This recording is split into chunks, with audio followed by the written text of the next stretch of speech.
This is the ultimate Fortnite Chapter 7 optimization guide. I've made tons of highly rated optimization guides and tested every one of these tweaks across multiple systems. And by the end of this video, you will get higher and more consistent FPS, less input delay, and an overall more responsive system. Let's start by opening Fortnite and going to the settings tab. Starting from the top in display settings, we have window mode. Here you have three options. The first two options, full screen and windowed full screen, are both competitively viable options here, and even pros are split on this because both settings have their own benefits.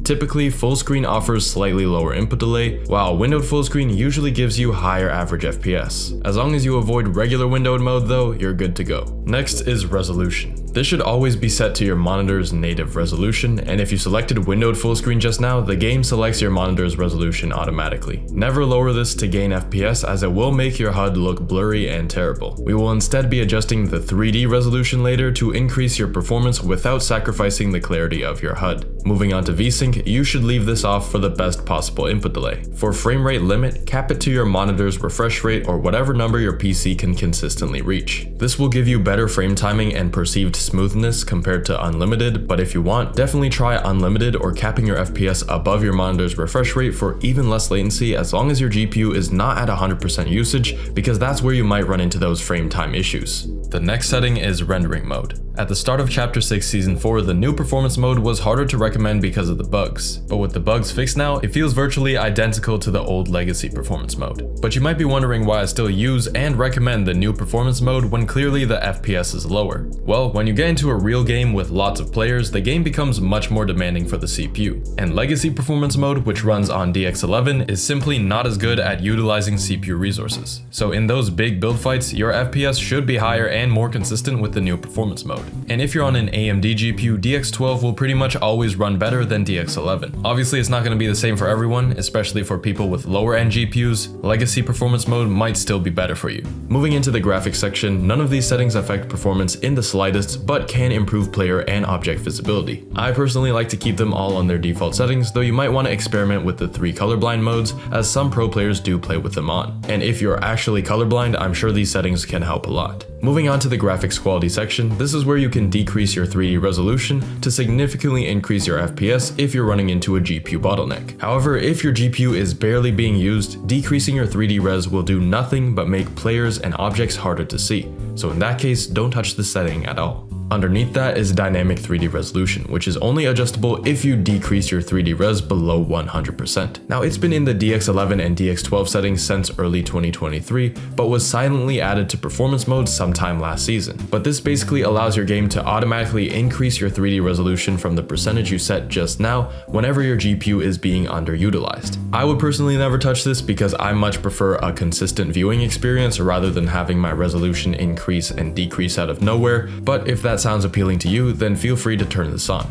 Now, as of the time of recording, view distance doesn't affect anything except how far you can see items. This includes things like guns, consumables, ammo, and other pickups. It has no impact on players or structures. Because of that, I keep this setting maxed out regardless of the specs, since it doesn't really affect performance but helps a lot, especially off spawn when you're trying to spot a gun to land on. Below that is textures. This doesn't affect your FPS unless you run out of VRAM, but I always keep these on the lowest possible setting anyways because I don't even have high quality textures installed, as you can tell by this blob of text here. For meshes, I recommend low meshes for 99% of people, as it makes the game easier to run and increases visibility in those chaotic build fights. Additionally, the braking animations on low meshes are a couple frames shorter, so it makes it much more competitively viable, so unless you like the look of high meshes, stick with the low. Then scroll down to the advanced graphics section and turn on show FPS if you haven't already. Latency markers are only a thing for NVIDIA GPUs, and this is only used if you turn on the latency debug stats in the game UI section. If you enable both of these, it will show this little thing at the top left of your screen, and if you have either of these settings disabled, it will not show up. The only reason you would turn on latency markers is if you want these stats, so don't worry about turning this on or off if you don't really care. Something that you should care about is your ping, and that's where real-time network optimization actually matters. As an NA East player, I used to get 40 ping on NA Central, but the moment I turned on ExitLag, it dropped it to 8. Even on my own servers where my ping was already good, ExitLag rerouted my connection through optimized paths and brought it all the way down to 1 ping. With results that crazy, it's no surprise that even Peterbot uses ExitLag and he's not even sponsored by them. But how does it work? It works by creating multiple optimized routes to the game server in real time, then automatically switching to the fastest one. And the best part is that you can try it completely free. No credit card needed. Just click the link in the description or scan the QR code on screen, make an account, and your free trial starts instantly. Once it's installed, choose from over 2,000 supported games and see what it does for your connection. If you like the free trial, take advantage of their Black Friday limited time deal to get 50% off 1 year of ExitLag, plus 3 extra months for free. So try ExitLag with the link below. It might just become your new favorite app.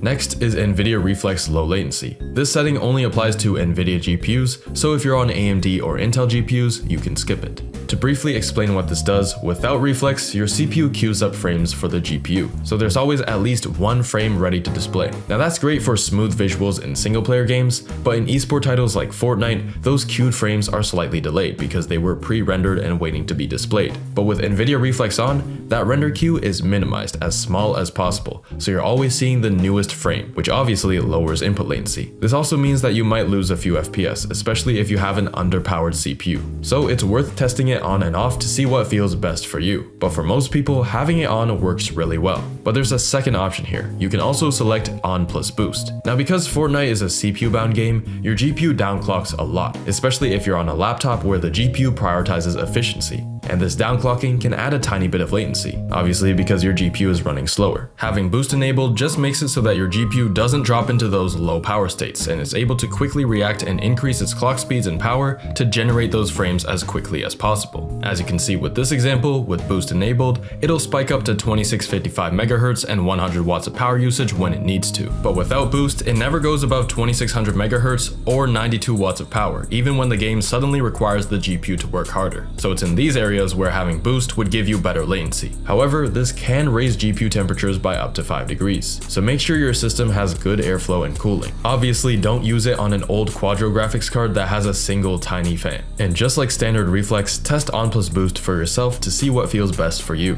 And finally, for report performance stats, all this does is send your performance stats to Epic Games, which will slightly impact your game. So if you would rather have more FPS than be a guinea pig for a multi-billion-dollar company, turn it off. And just before we finish up the Fortnite optimizations and get into the essential Windows tweaks for best performance, go to the game tab up top and scroll down until you see the replay section. I normally say to just turn these off, and you should still turn them off if you don't use them. But if you ever wanted to review your replays or take a cinematic shot of something, saving replays only really affects your SSD or hard drive, so as long as you have a modern SSD, there's no reason as to why you shouldn't leave these on.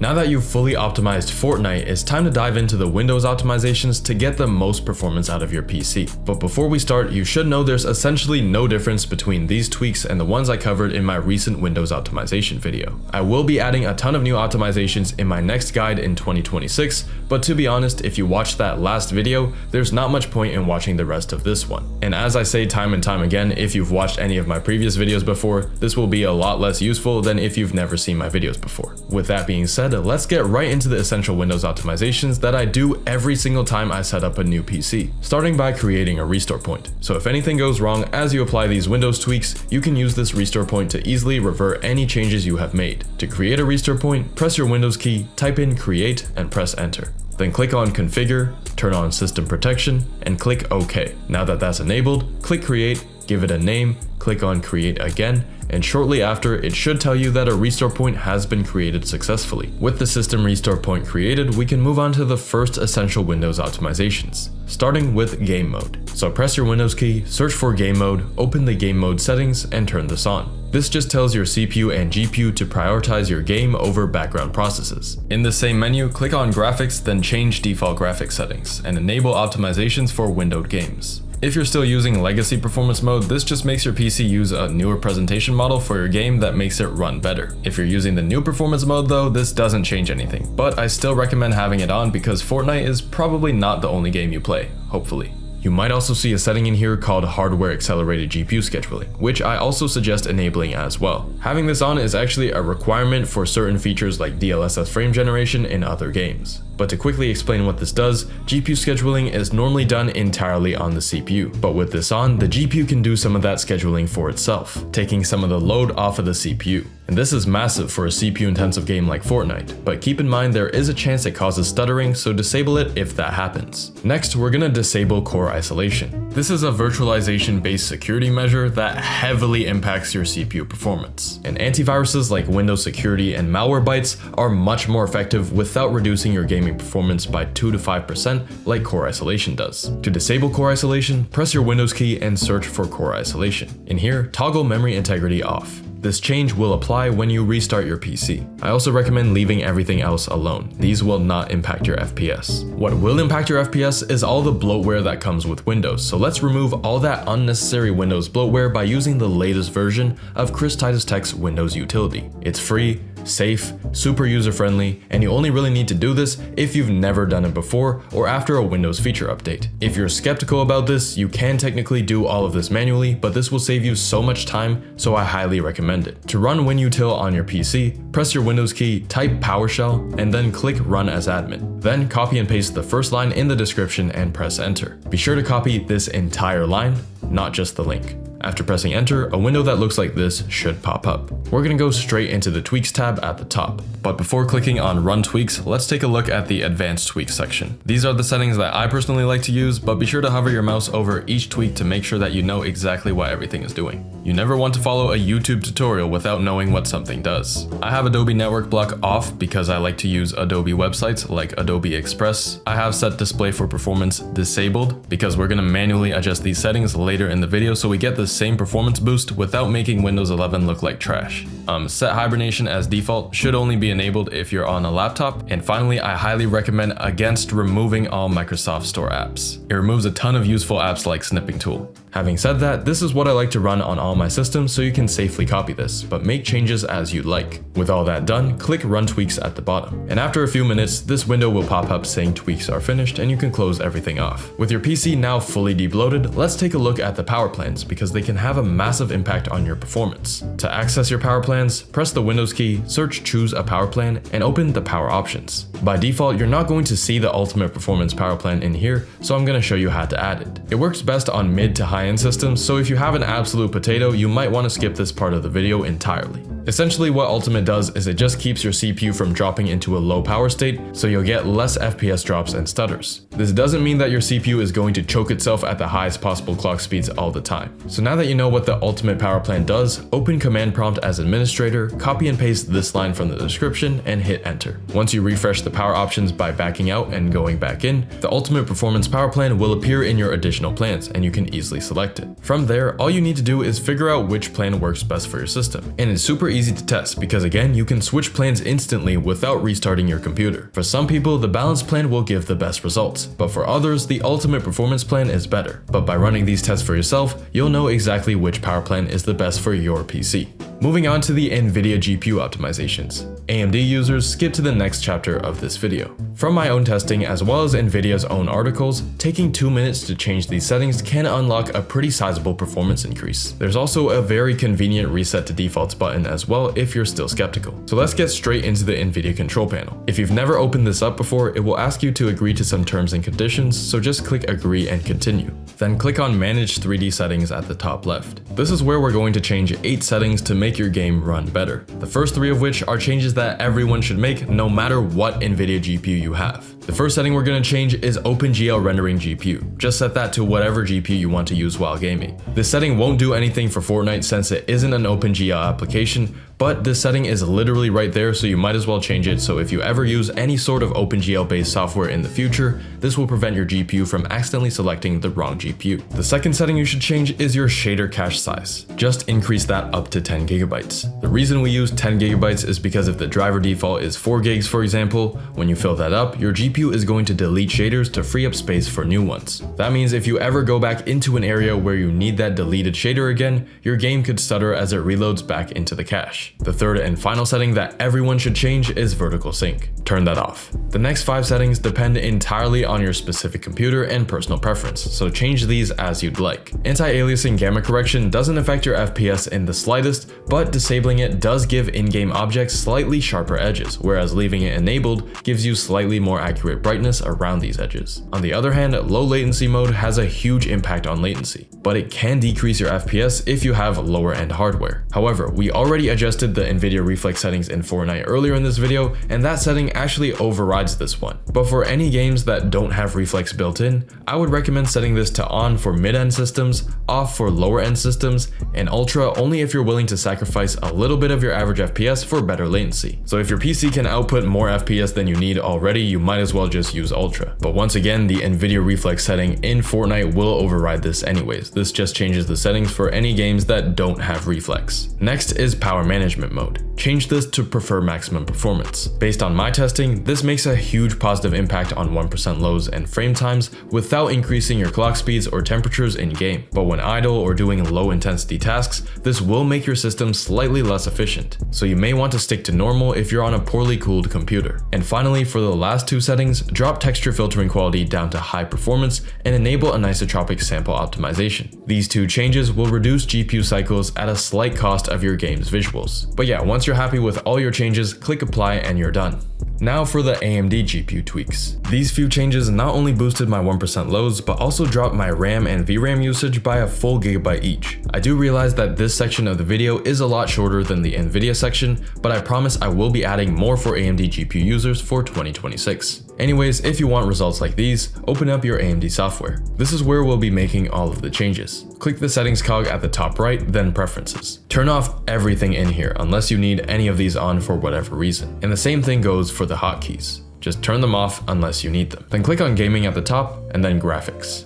Scrolling down to texture filtering quality, change that from standard to performance. Because we're already using low textures in Fortnite, you probably won't even see the difference. The next setting, surface format optimization, is the main reason why Fortnite uses way less RAM and VRAM after these GPU tweaks. So definitely turn this on, especially if you run into low memory issues. And for tessellation mode, select override and set the maximum tessellation level to off to make the game as easy to run as possible. After optimizing your GPU, we're going to very quickly change our advanced system settings in 30 seconds. To be honest, this doesn't have the potential to boost your FPS nearly as much as some of the other optimizations in this video, especially if you have a decent PC, but it's definitely worth your 30 seconds to free up some RAM and CPU cycles. Super useful for the budget ballers. So press your Windows key, search for advanced system settings and open those up. Below performance, click on settings. Simply select adjust for best performance, but be sure to at least select these 3 settings at the bottom so your Windows doesn't look like complete garbage. Moving on to the registry editor tweaks, these gave me 23.7% better 1% lows, so do not skip this part. So open up the registry editor by pressing your Windows key and searching for the registry editor. Make sure to open it as administrator. Before making any changes to the registry editor, we're going to export the registry so you can quickly switch back to default settings without having to use your restore point. Simply click on File at the top left, click on Export, and save it somewhere. Now we can get into the actual tweaks. The first optimization we're going to do is set the scheduling category to high. You can find the setting by copying this path from the description and pasting it up here.